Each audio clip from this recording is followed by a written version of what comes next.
Tayong mga Pinoy ay mahilig sa kape. Malamig man o mainit ang panahon, ay parte na ang kape sa araw-araw nating pamumuhay. Mahilig din tayong makipagsosyalan o makihalubilo sa mga kaibigan at iba pa nating mga kakilala. At kapag kape na at pakikipagsosyalan ang pinag-uusapan, ay siguradong hindi na mawawala ang Starbucks, ang pinakamalaking coffee shop chain sa buong mundo. Pero paano nga ba nagsimula at lumaki ang kumpanya at sino ang tao na nasa likod ng tagumpay nito? Yan ang pag-uusapan natin mga kasangkay. Alamin natin sa video na to ang kwento ng simula at tagumpay ng Starbucks. Susubukan din nating sagutin ang tanong kung bakit nga ba sobrang mahal ang kape sa Starbucks. Pero bago tayo magsimula at kung bago ka sa aking channel, ay iniimbitahan kitang mag-subscribe kung mahilig ka sa mga ganitong content. I-click mo na din ang bell icon para lagi kang updated pag nag-upload ako ng bago kong video.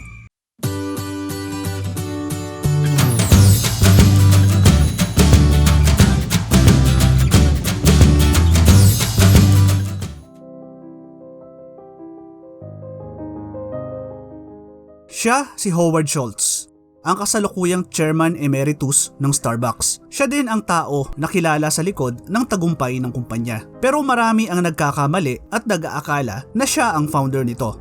Noong 1982, si Schultz ay isa lang din sa mga empleyado ng Starbucks. Nagsimula ang kwento ng kumpanya sa tatlong founder nito na sila Gordon Boker, Jerry Baldwin, at Zeb Siegel. Ang tatlo ay nagkakilala noong mga estudyante pa lang sila sa University of San Francisco.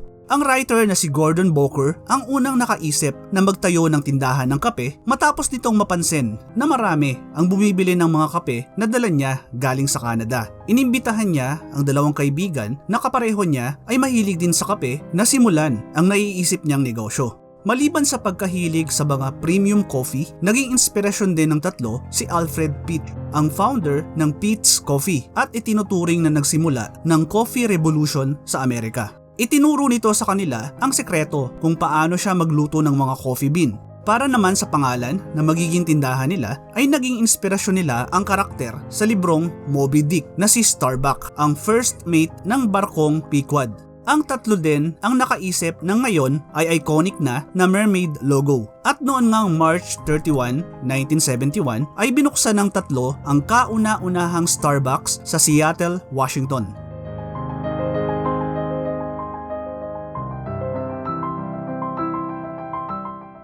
Bagamat hindi si Howard Schultz ang original na founder ng Starbucks, alam naman natin na siya ang dahilan kaya ito naging matagumpay. Pero sino nga ba si Howard Schultz, mga kasangkay?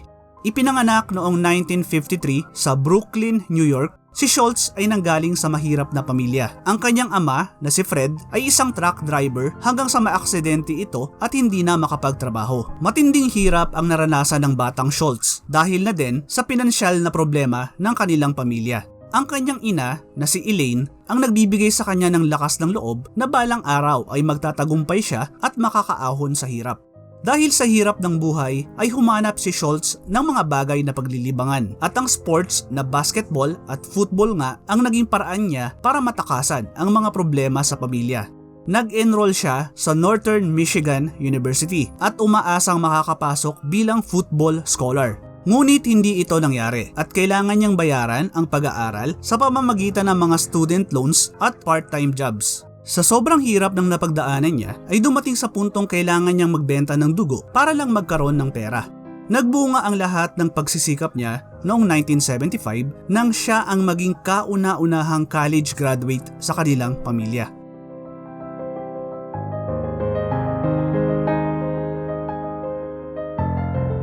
Matapos graduate ay nakapagtrabaho si Schultz bilang isang salesman at dito niya na-realize ang galing niya sa pagbebenta. Hanggang sa makapagtrabaho siya sa Hammerplast, isang kumpanya na nagbebenta ng mga coffee maker sa Amerika. At dito nga niya napansin ang isang coffee company sa Seattle na bagamat maliit lang ay maramihan kung umorder sa kanila ng mga drip coffee maker. At ang kumpanya ngang ito ay ang original na Starbucks na ang pangalan pa noon ay Starbucks Coffee, Tea and Spice Company.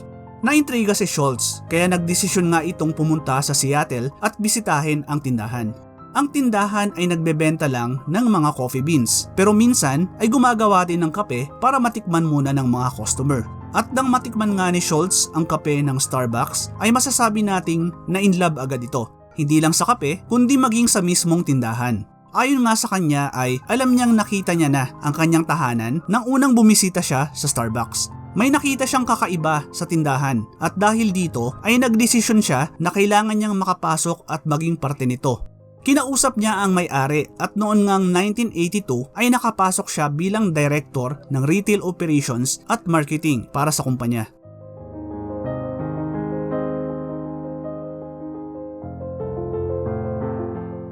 Makalipas ang isang taon mula nang makapasok si Schultz sa Starbucks ay ipinadala siya ng management sa Milan, Italy. Dito ay humanga siya sa dami ng mga coffee shop na nakita niya.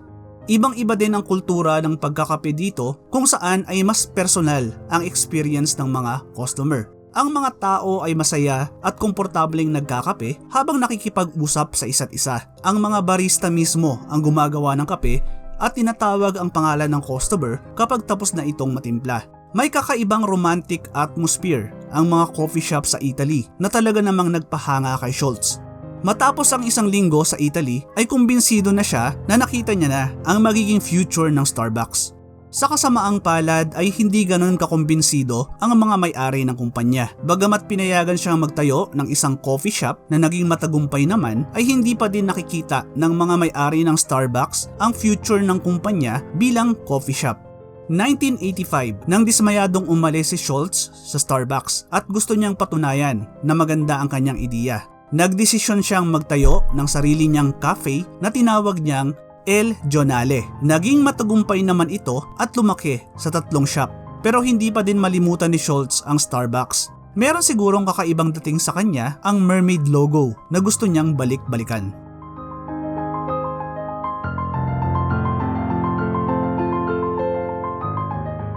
(1984) nang mabili ng mga original founder ng Starbucks ang Peet's Coffee, ang coffee shop ng kanilang mentor na si Alfred Peet.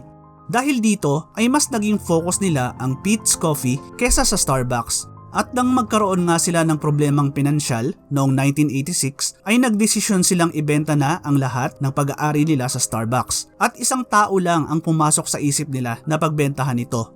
At yun nga ang dati nilang empleyado na si Howard Schultz. Sa tulong na din ng ilang investor ay nabili nga ni Schultz ang kumpanya. Pinagsama niya ang Starbucks at El Giornale at tinawag ang bagong kumpanya na Starbucks Coffee Company. Hindi si Howard Schultz ang nagsimula ng Starbucks, ngunit hindi gaya ng mga original na founder ay mas malaki ang pangarap niya para sa kumpanya. Isa sa mga naging misyon niya ay baguhin ang kultura ng pagkakape sa Amerika. Nais niyang magkaroon ng kakaibang karanasan ang mga tao sa kape. Karanasan na nakita niya at karanasan mismo nang magpunta siya sa Italy. Noong mga panahon kasi yon mga kasangkay ay bumababa na ang pagkonsumo ng kape sa Amerika dahil natatalo na nga ito ng soft drinks. Sinimulan ding ipakilala ni Schultz sa mga Amerikano ang mga bagong lingwahe pagdating sa kape gaya ng cafe latte at grande cappuccino. Tall, grande at 20 naman ang pinalit niya sa small, medium at large.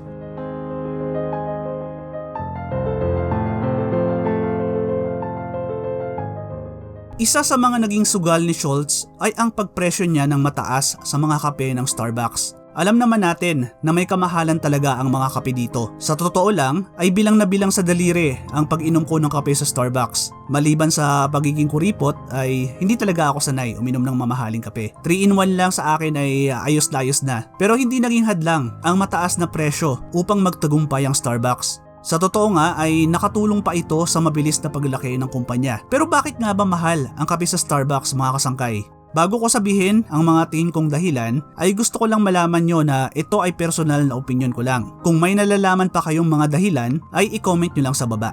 Ang unang-unang nakikita kong dahilan ay ang kalidad ng produkto ng Starbucks. Saang Starbucks ka man mapunta ay siguradong matitikman mo ang mga dekalidad na produkto dito. Mataas din ang standard ng Starbucks pagdating sa serbisyo, kaya naman matinding training din ang ibinibigay nila sa kanilang mga barista. Sinisigurado din ng kumpanya na kakaibang experience ang makukuha ng mga customer pagdating sa mga store nila, kung saan ay makakapag-relax, makakapagtrabaho o makakapag-socialize ka habang ini-enjoy mo ang kanilang kape. Siyempre, nariyan din ang reputasyon ng kumpanya. Kapag sinabing Starbucks, ang papasok agad sa isip natin ay sosyal, mamahalin, cool, at konti lang ang nakaka-afford.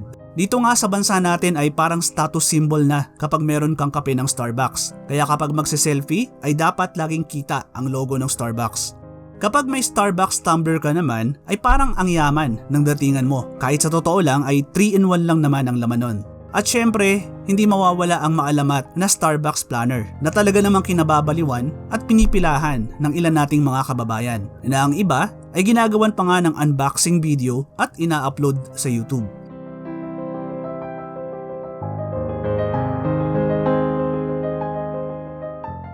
Mula sa maliit na tindahan ng kape, ang Starbucks ngayon ay ang pinakamalaking coffee house chain sa buong mundo. Isa sa mga naging focus ni Schultz sa simula pa lang ay ang expansion ng Starbucks. Mula sa 6 na tindahan ay napalaki niya ang kumpanya sa 140 stores noong 1992. Ang kauna-unahang Starbucks sa labas ng North America ay binuksan noong 1996 sa Tokyo, Japan. Makalipas ang 1 taon ay sa Pilipinas naman nagbukas ang Starbucks. Alam nyo ba mga kasangkay na pangatlo tayo sa mga bansa na unang nagkaroon ng Starbucks sa labas ng Amerika? Nauna lang sa atin ng 1 taon ang Japan at Singapore. Ang unang Starbucks store sa Pilipinas ay sa 6750 Ayala Building sa Makati. At mula nga noon ay patuloy pa ang paglaki ng Starbucks. Sa ngayon ay meron ng 30,000 stores ang kumpanya sa buong mundo na matatagpuan sa 70 bansa. Sa bansa nga natin ay mayroon ng mahigit 360 Starbucks location. Nabili din ng kumpanya ang isa pang coffee chain na Seattle's Best Coffee na ngayon ay mayroon na ring 50 locations sa Pilipinas. Ano naman ang nangyari sa tatlong founder ng Starbucks? Sa ngayon ay aktibo pa din ang Peet's Coffee at isa pa din sa board member si Jerry Baldwin. Si Gordon Boker ay naging board of director din ng Peet's Coffee mula 1994 hanggang 2008. Si Zeb Ziegel naman ay isa na ngayong keynote speaker at presenter. Madami na din ang nangyari kay Howard Schultz. Nag-resign siya noong 2000 bilang CEO ng Starbucks, ngunit bumalik din noong 2008 nang magkaproblema ang kumpanya. Nag-resign uli siya noong 2016 at ngayon nga siya ang chairman emeritus ng kumpanya. Mula sa pagbebenta ng dugo para lang mairaos ang pag-aaral ay isa na ngayon si Howard Schultz sa pinakamayamang tao sa mundo. Sa edad na 67, si Howard Schultz ay mayroong net worth na $3.8 billion o 186.4 billion pesos. Ang kwento ng tagumpay ng Starbucks ay nagpapatunay lang na kung mayroon kang naiisip na kakaiba o espesyal na ideya at alam mong magtatagumpay ito ay huwag mo itong bibitawan at gawin mo ang lahat para matupad ito. Gaya na lang ng pananaw ni Howard Schultz, naniniwala siyang kaya niyang baguhin ang coffee culture sa Amerika at hindi siya huminto hanggang sa mangyari ito. Ngayon nga ay kilala na ang Starbucks sa pagbabago ng coffee culture hindi lamang sa Amerika kundi sa buong mundo. Salamat sa pagsama sa akin hanggang sa dulo ng video mga kasangkay. Ano ang masasabi nyo sa kwento ng Starbucks at ni Howard Schultz? Ano sa tingin nyo ang totoong dahilan at bakit mahal ang kape sa Starbucks? Comment lang kayo sa baba. At dito na nagtatapos ang ating video mga kasangkay. Hanggang sa susunod na video, thank you for watching.